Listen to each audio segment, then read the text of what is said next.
예배전 나오신 여러분들 환영하며 축복합니다. 이 시간 다 같이 반주에 맞추어 묵상기도 드리겠습니다.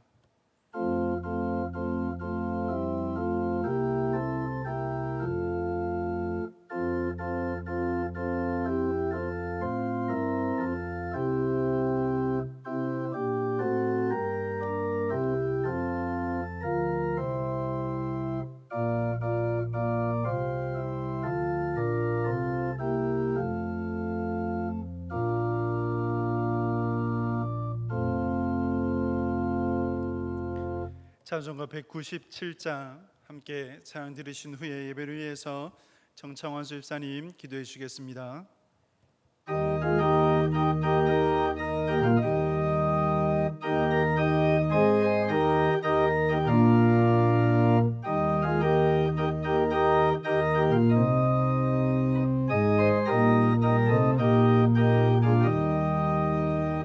은혜가 풍성한 하나님을 믿는 자 한 사람 한 사람 어제도 오늘도 언제든지 편찮고 보호해 주시네.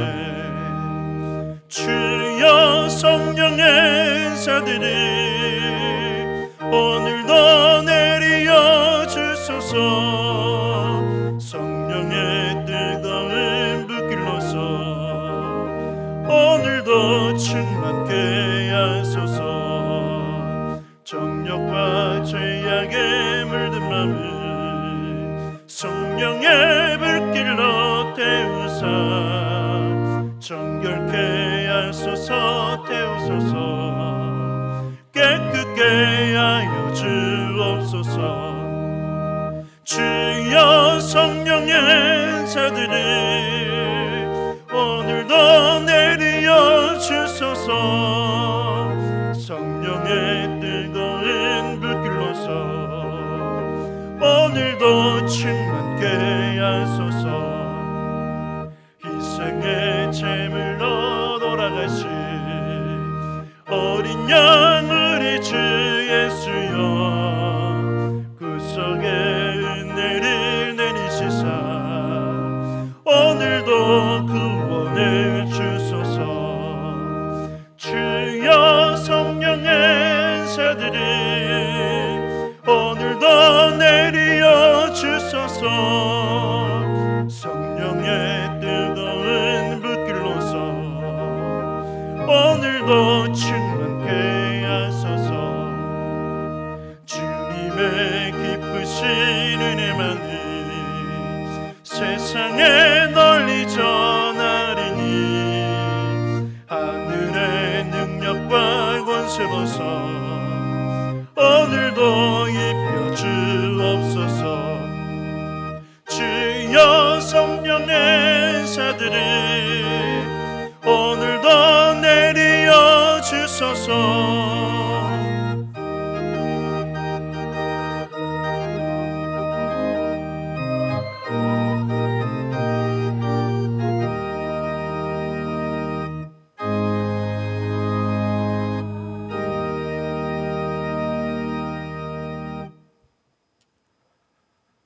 기쁘고 복된 날을 저희에게 허락하셔서 아침 시간부터 이 시간까지 주님 성전에 나와 말씀 가운데 은혜 받게 하시고 찬양으로 주님께 영광 돌리게 하심을 감사를 드립니다. 보혈의 사랑으로 저희들은 죄사함을 받고 자유함을 얻었고 또한 이 세상 살아가면 순간순간마다 주님의 은혜로 살아왔음을 고백합니다. 십자가의 사랑을 깨닫지 못하고 주님 늘 저희들 실족하며 주님 말씀 가운데 살지 못한 것 이 시간 고백하오니 우리들을 긍휼히 여겨 주시고 용서하여 주셔서 정결케 하여 주시옵소서. 살아계신 아버지 하나님, 우리가 세상 살아갈 때 실족지 않게 하시고 주님 성령 말씀 가운데 늘 무장하여서 이 세상 살아가면서 저희가 반석의 믿음의 자녀들 될 수 있도록 늘 함께하여 주시옵기만을 간절히 빌고 나옵나이다. 이 시간 이 나라 이 민족 위에 늘 함께 하셔서 아버지 하나님 어려운 지경에 있사오니 아버지 하나님 이 나라 이 민족을 불쌍히 여겨 주셔서 사회, 경제, 정치적으로 아버지 하루속히 안정될 수 있도록 주님 늘 함께하여 주시옵소서.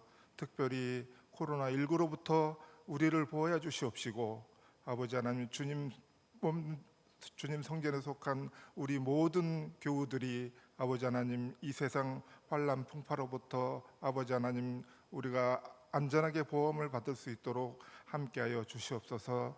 아버지 하나님 이 시간 주님 은혜 가운데 아버지 하나님 주님 앞에 기도합나이다. 아버지 하나님 목사님 늘 강건하게 인도하셔서 이 교회를 이끌어 나가실 때 부족함 없게 하시고 늘 강건케 하여 주시옵시며 말씀 가운데 충만케 하셔서 우리가 늘 은혜 받을 수 있도록 함께하여 주시옵소서. 아버지 교회에 속한 모든 가정들을 위하여 아버지 사업터를 위하여 직장을 위하여 이 시간 기도합니다. 주님께서 늘 함께 하셔서 아버지 하나님 야베스가 주님께 한 기도처럼 아버지 하나님 지경을 넓히시고 복의 복을 더하여 주시고 간구하는 그 모든 것들을 아시오니 주님께서 늘 아버지 하나님 응답하여 주시옵소서. 아버지 하나님 우리가 늘 주님 앞에 부족하지만 주님 은혜 가운데 살아가면은 부족함이 없음을 고백합니다. 늘 함께 하셔서 주님 영광 중에 우리가 주님만을 늘 바라보며 살아갈 수 있도록 인도하여 주시옵소서. 특별히 코로나19로 인하여 가정마다 어려움 당하는 가정 없게 하시고 주님 아버지 하나님 축복 가운데 늘 승리하는 가정 축복받는 가정들 될 수 있도록 늘 함께하여 주시옵소서. 이 시간 우리 유신권 목사님을 통하여 말씀을 듣습니다. 아버지 하나님 은혜로운 말씀 능력의 말씀 되게 하여 주셔서 우리가 세상 살아가는데 힘이 될 수 있는 말씀들 함께해 주시옵기만을 간절히 빌고 원하올 때 우리를 구원하신 예수님의 이름으로 감사하며 기도드립니다.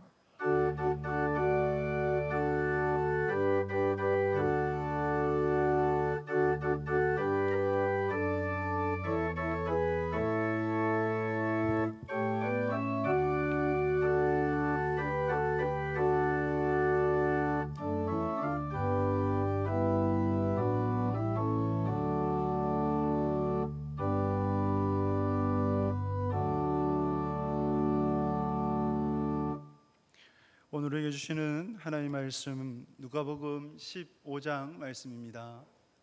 누가복음 15장 25절에서 32절 말씀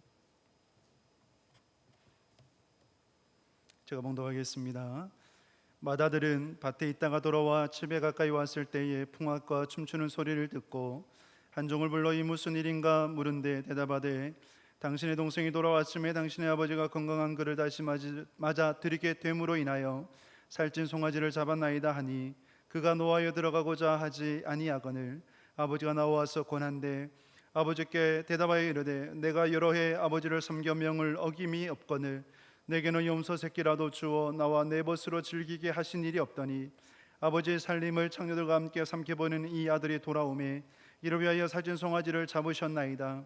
아버지가 이르되 예 너는 항상 나와 함께 있으니 내 것이다 내 것이로되 이 내 동생은 죽었다가 살아났으며 내가 잃었다가 얻었기로 우리가 즐거워하고 기뻐하는 것이 마땅하다 하니라. 아멘. 할렐루야. 할렐루야. 하나님의 은혜와 복이 여러분 위에 충만케 되시길 주님의 이름으로 축복합니다. 오늘 우리가 읽은 이 본문의 말씀 너무나 잘 아는 말씀이지요.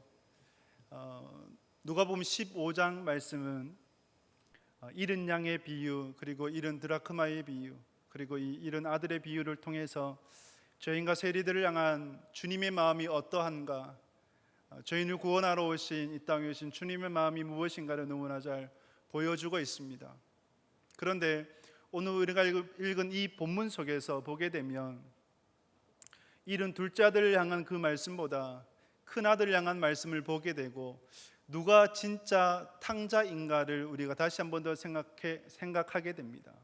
여러분 둘째 아들이 진짜 탕자이라기보다 큰 아들이 진짜 탕자라고도 할 수 있습니다. 그래서 이 말씀을 보면서 우리를 보았으면 좋겠습니다. 우리가 성령 충만하기를 원하지만 왜 성령 충만하지 못하는가, 성령 충만함을 누리지 못하는 이유가 무엇인가를 보기를 원하고 주님의 자녀로서의 기쁨을 누리기를 원하는데 그 기쁨이 내 안에 왜 온전하지 못하는가? 그리고 주님께서 주시는 참된 평안함이 내 안에 가득하지 못하는가를 오늘 이 큰아들을 통해서 우리가 보았으면 좋겠습니다. 이 말씀을 보실 때에 여러분들이 그림을 그리셨으면 좋겠습니다. 성경 말씀을 생각하시면서 그림을 그리며 함께 말씀을 나누기 원합니다. 여러분, 큰아들이 밭에서 열심히 일을 하다가 집으로 이제 돌아오게 됩니다. 얼마나 힘들었을까요? 그죠? 피곤하겠죠. 피곤한 몸을 이끌고 집에 돌아와 보니까 집에 직전에서 잔치 소리가 들립니다. 풍악 소리가 들려요. 이게 무슨 일인가 싶습니다.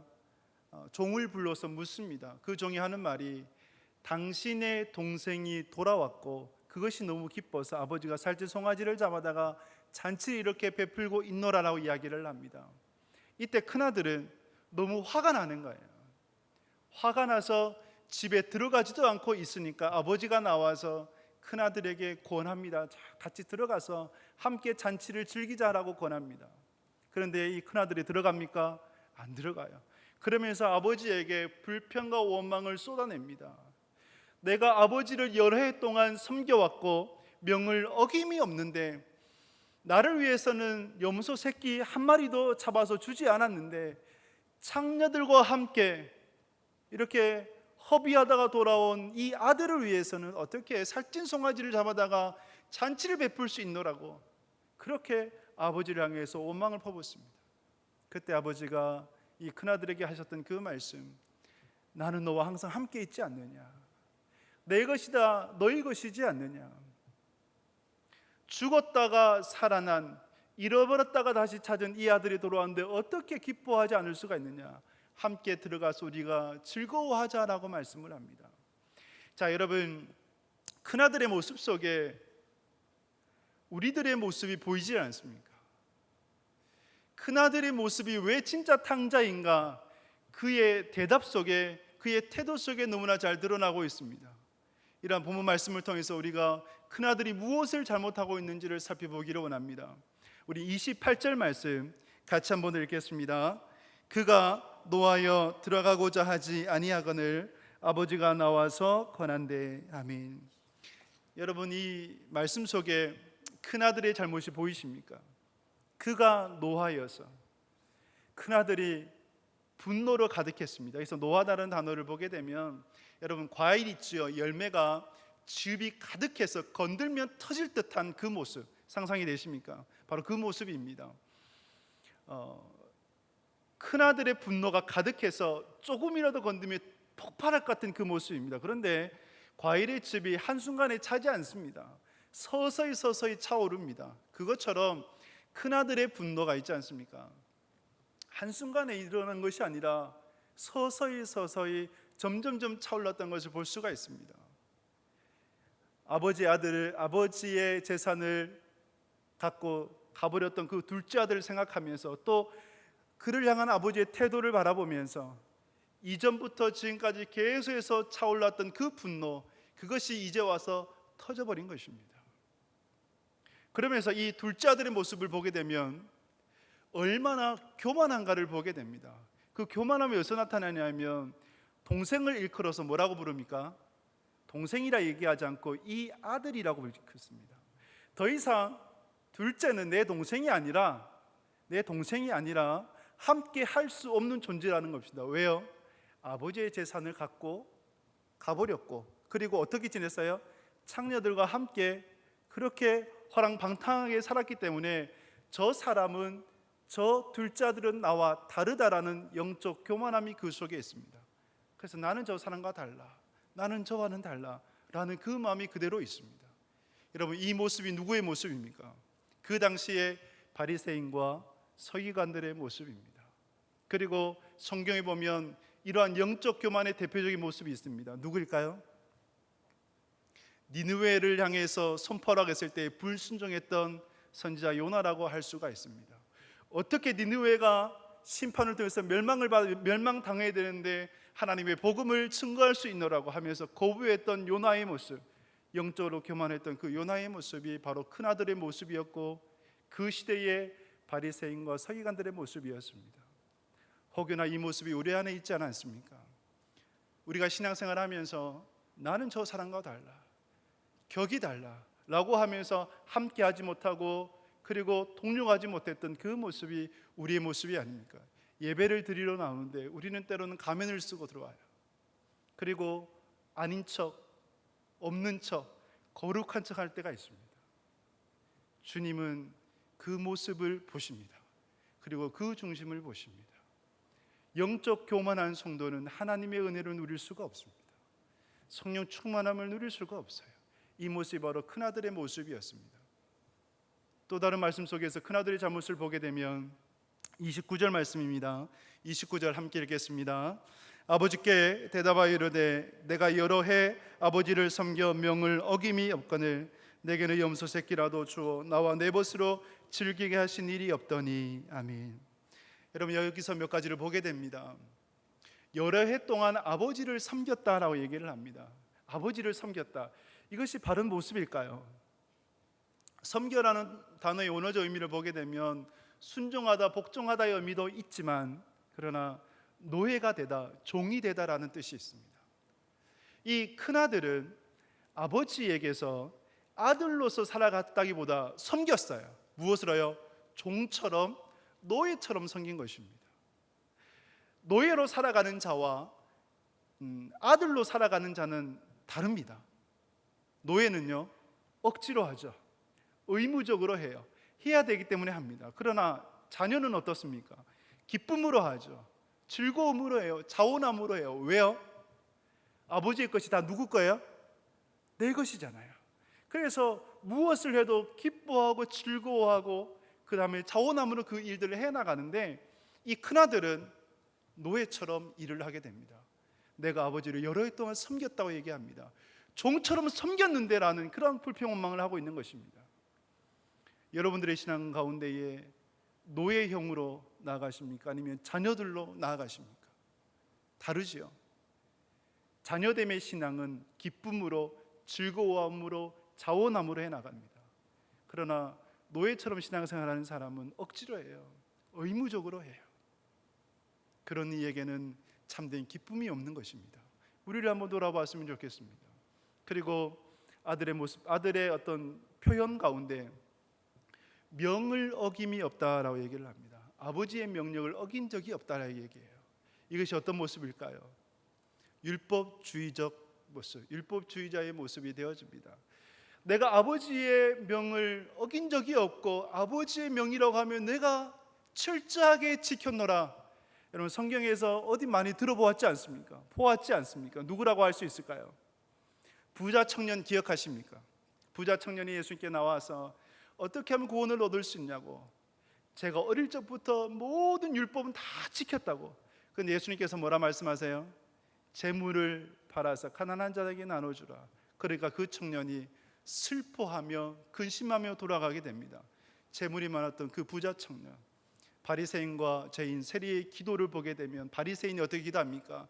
내가 하나님 앞에서 모든 율법을 지켰고 11조를 성실하게 드려놓으라고 아주 큰 소리로, 그리고 다른 사람이 다 들을 수 있도록 그렇게 기도합니다.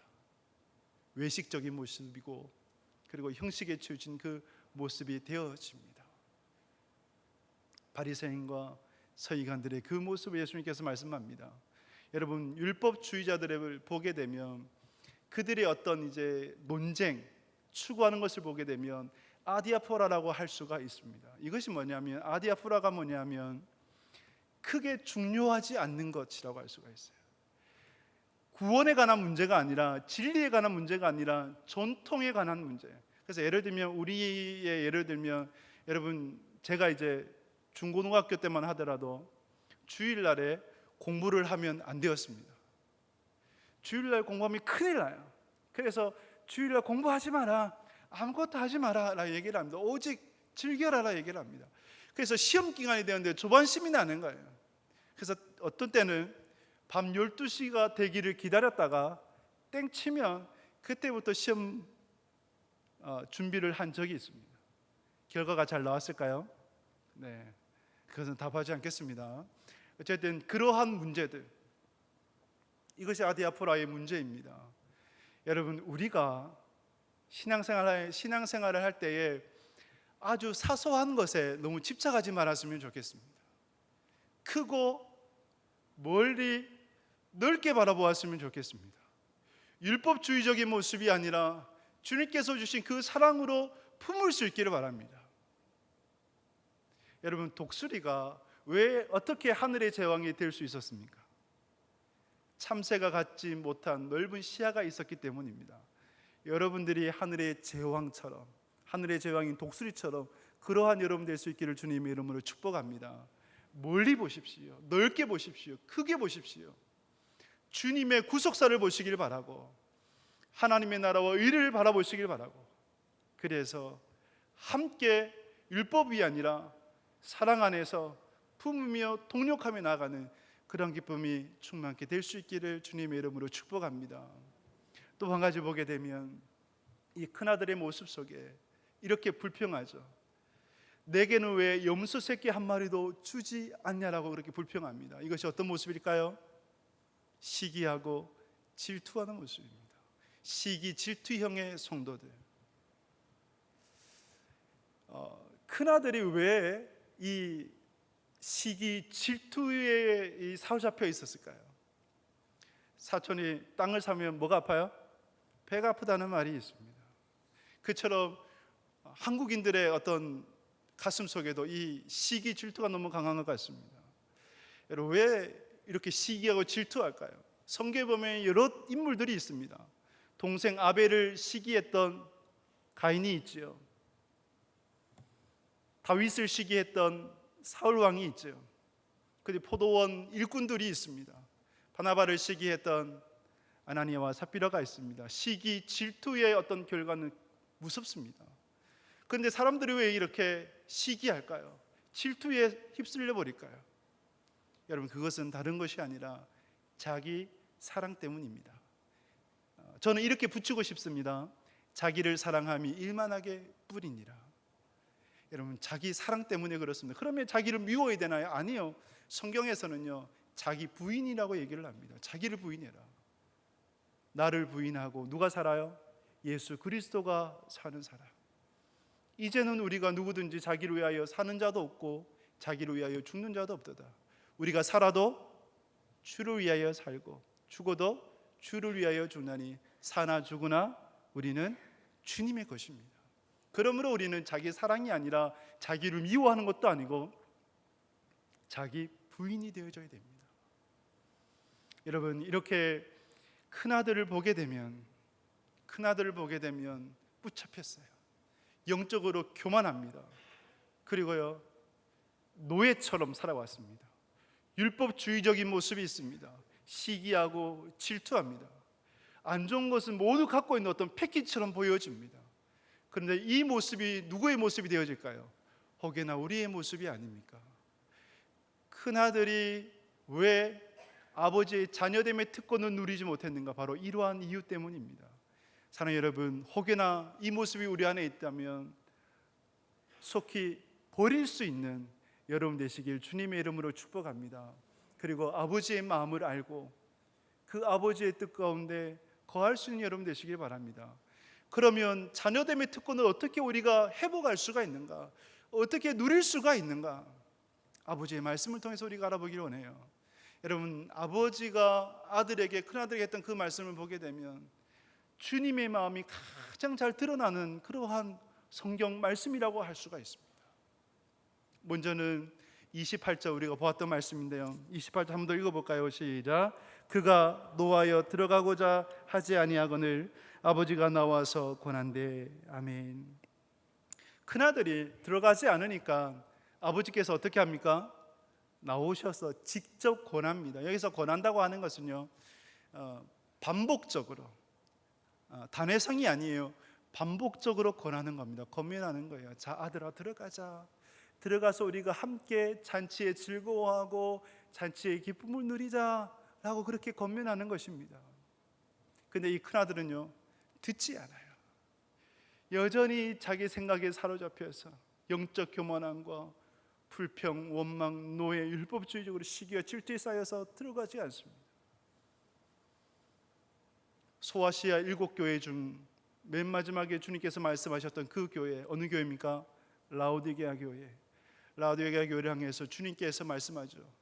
차든지 뜨겁든지 해라. 미지근한 신앙을 버리라. 하나님을 사랑한다고 하면서 세상을 사랑하고 하나님을 섬긴다고 하면서 세상을 섬겼던 그 모습을 버려라라고 얘기합니다. 그러면서 무엇을 말씀합니까?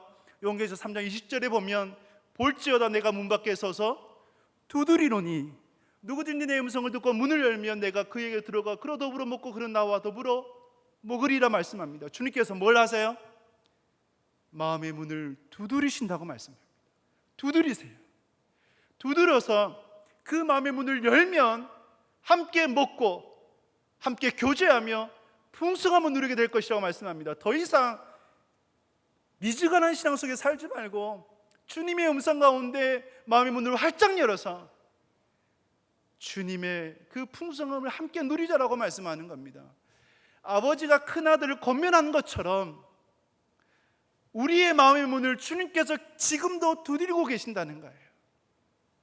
지금도 두드리셔서 그 마음의 문을 열기를 원하시고 함께 교제하기를 원하신다는 것입니다.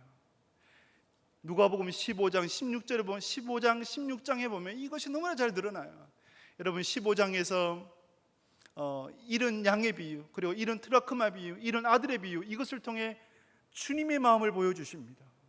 그러면서 16장에 가면요, 불의한 청지기, 제물로 미래를 준비했던 불의한 청지기를 칭찬하시면서 미래를 준비해야 된다. 그 절정이 뭔지 아십니까? 부자와 거지 나사로 비유로 말씀을 하십니다. 부자와 거지 나사로 둘 다 죽었어요. 어디 가요? 거지 나사로는 천국에, 부자는 지옥에 가요. 근데 부자가 지옥에 가보니까 너무 고통스럽잖아요. 아버지 아브라함이여, 제발 이곳에 나의 형제들이 오지 않도록 해주십시오 부탁하니까 아브라함이 무엇이라고 답합니까? 그곳에 이미 모세와 선지자들이 있으니까 그들을 통해서 들어야 된다. 복음을 들어야 된다.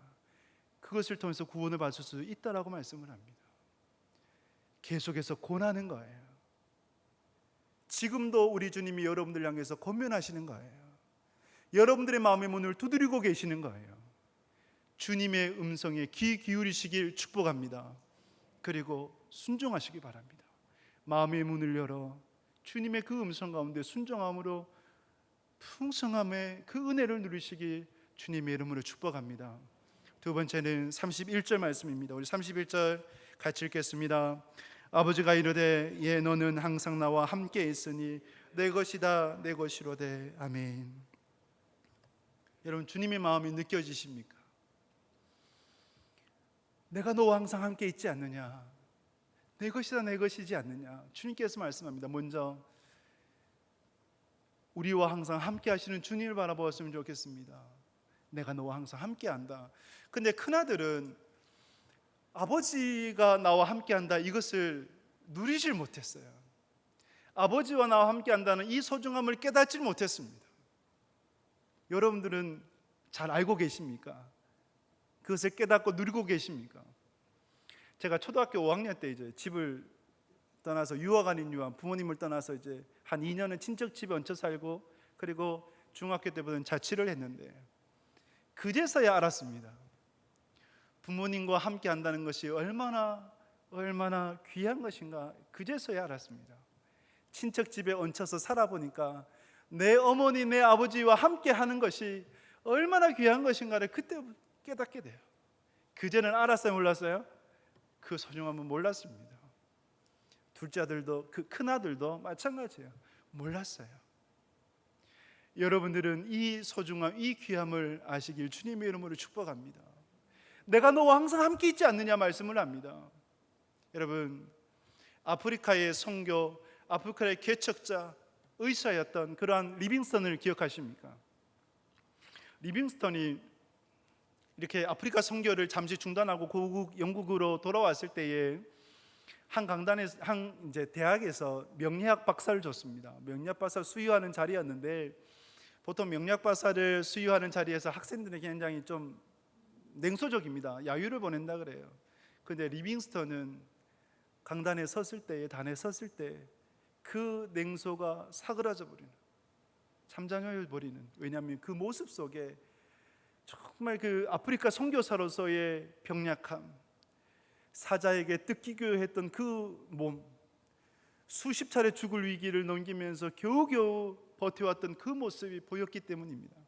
그 리빙스턴이 이런 말을 했다고 그래요. 내가 아프리카 선교에서 버틸 수 있었던 한 가지는 주의 말씀을 붙잡았는데 바로 이 말씀이었다고 얘기를 합니다.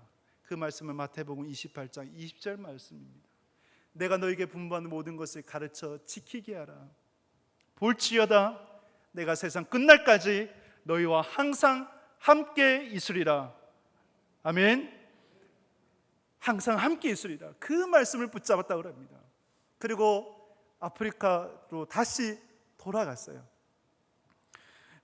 리빙스턴이 이제 죽게 되었는데 1800년도 그때 죽게 되었을 때에 그의 텐트에서 기도하는 자세로 발견되었다고 합니다. 그런데 리빙스턴의 그 마지막 모습, 마지막 일지 속에 이런 글이 이런 글이 써 있다고 합니다. 나는 그의 약속을 믿는다. 그가 나와 영원토록 함께 하겠다고 하셨던 그 말씀을 나는 믿는다. 주님은 우리와 항상 함께 하십니다. 소설가 이철환 씨가 있습니다. 여러분 잘 아시는지 모르겠는데 연탄길 읽어보셨습니까? 연탄길의 저자인데 그가 그의 책 가운데 또 예수님 믿음이 행복해질까라는 책을 썼습니다.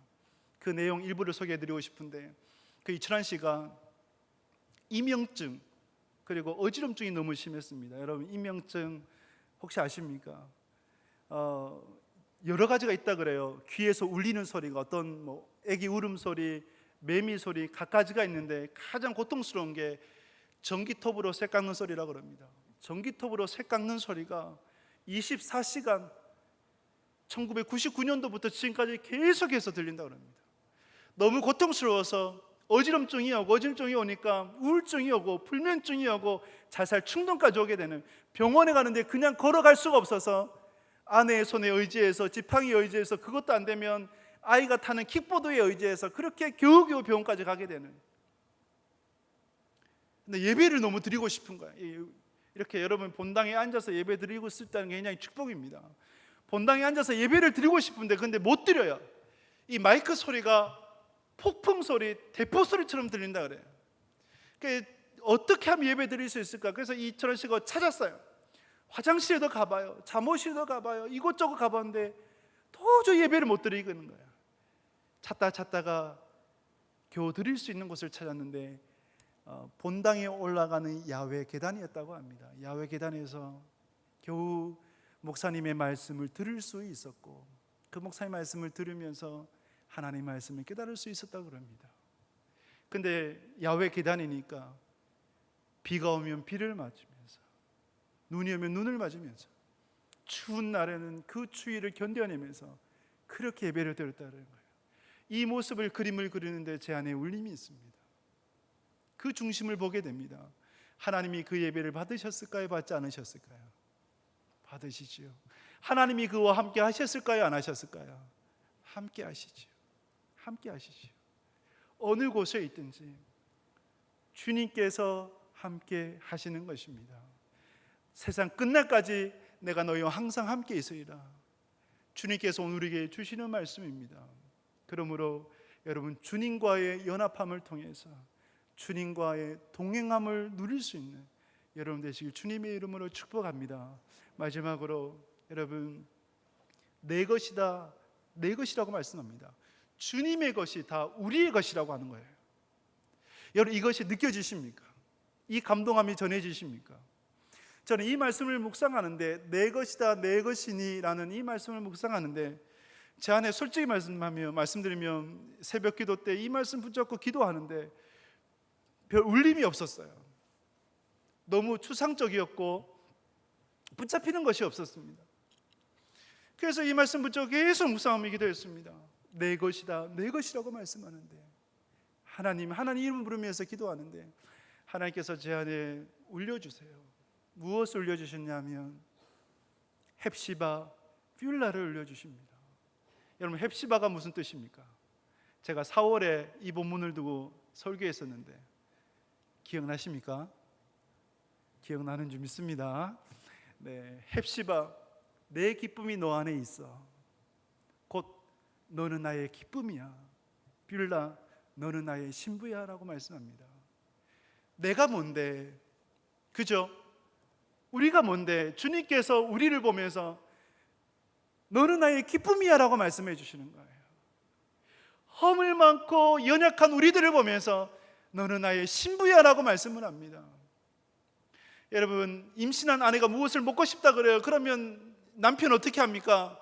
무엇이든지 갖다 주죠. 별을 따달라 그러면 안 가져다 주겠습니까? 네, 가져다 주죠.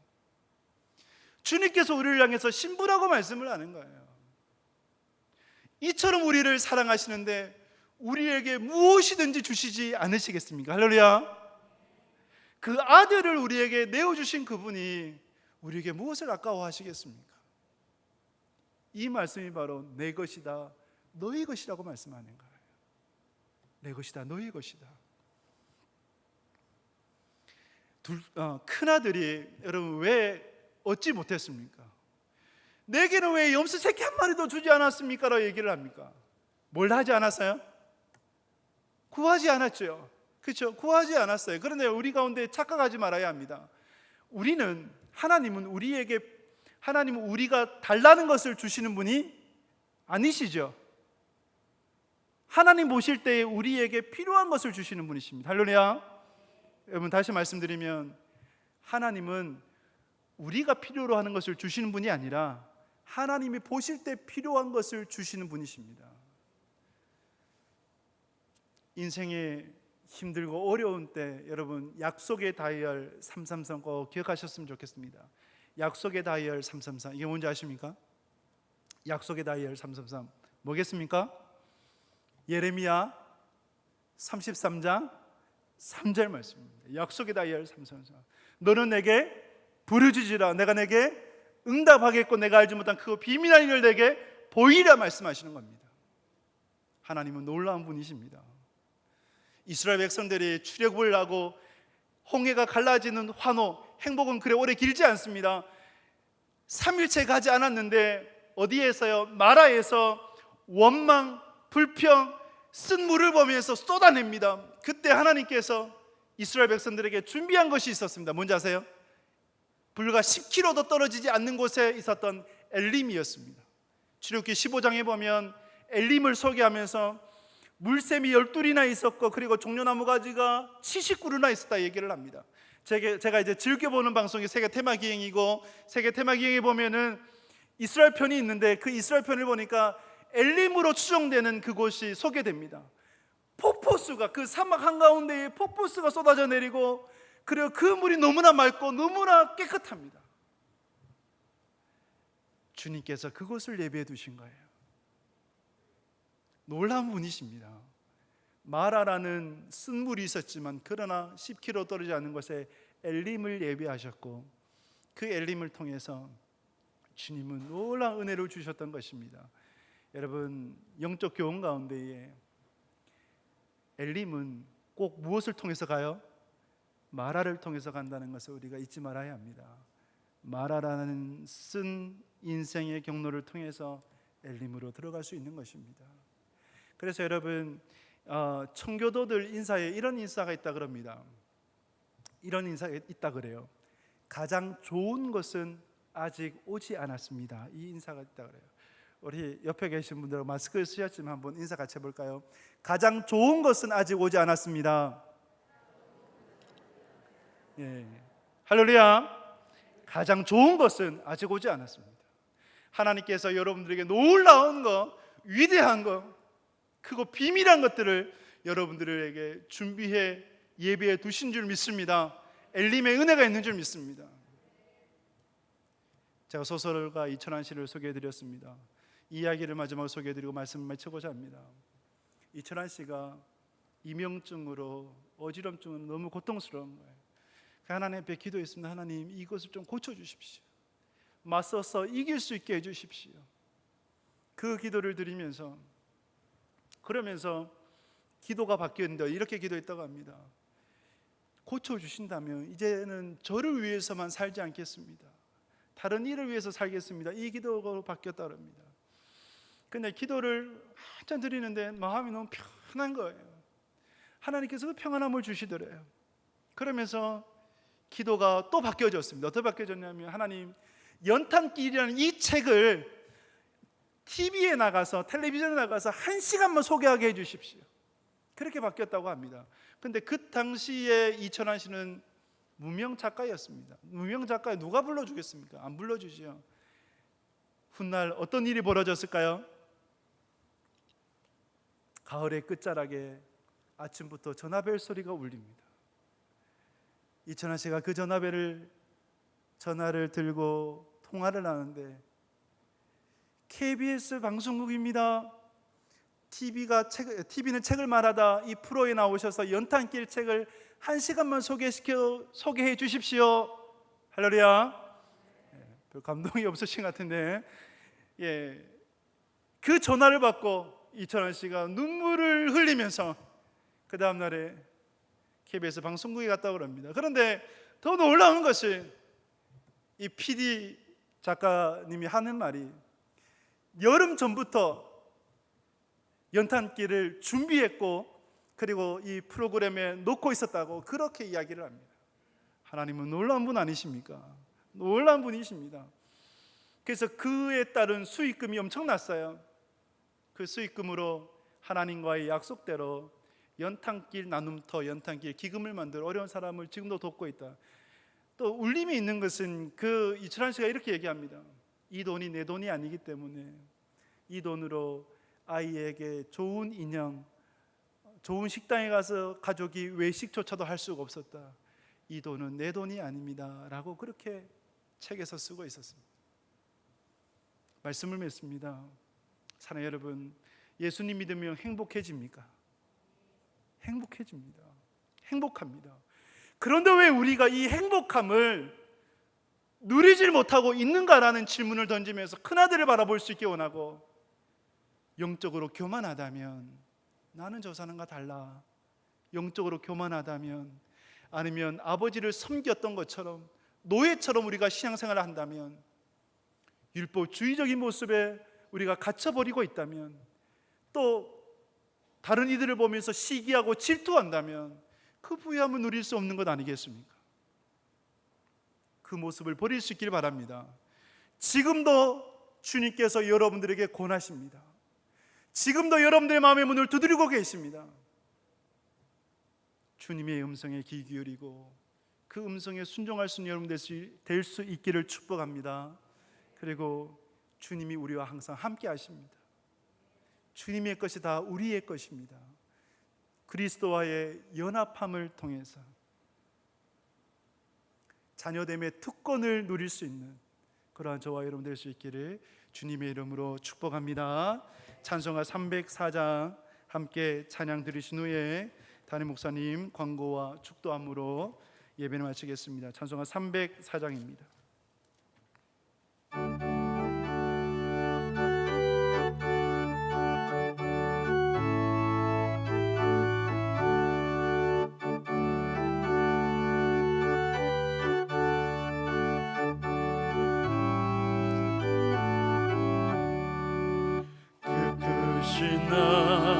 하나님의 사랑 말로 다 영영 못하네. 저 높고 높은 별을 넘어 이 낮고 낮은 땅 위에 죄범한 영혼 구하려 그 아들 화목제물 삼으시고 죄 용서하셨네. 하나님 크신 사랑을 측량나 못하네. 영원히 변치 않는 사랑 성도여 찬양하네.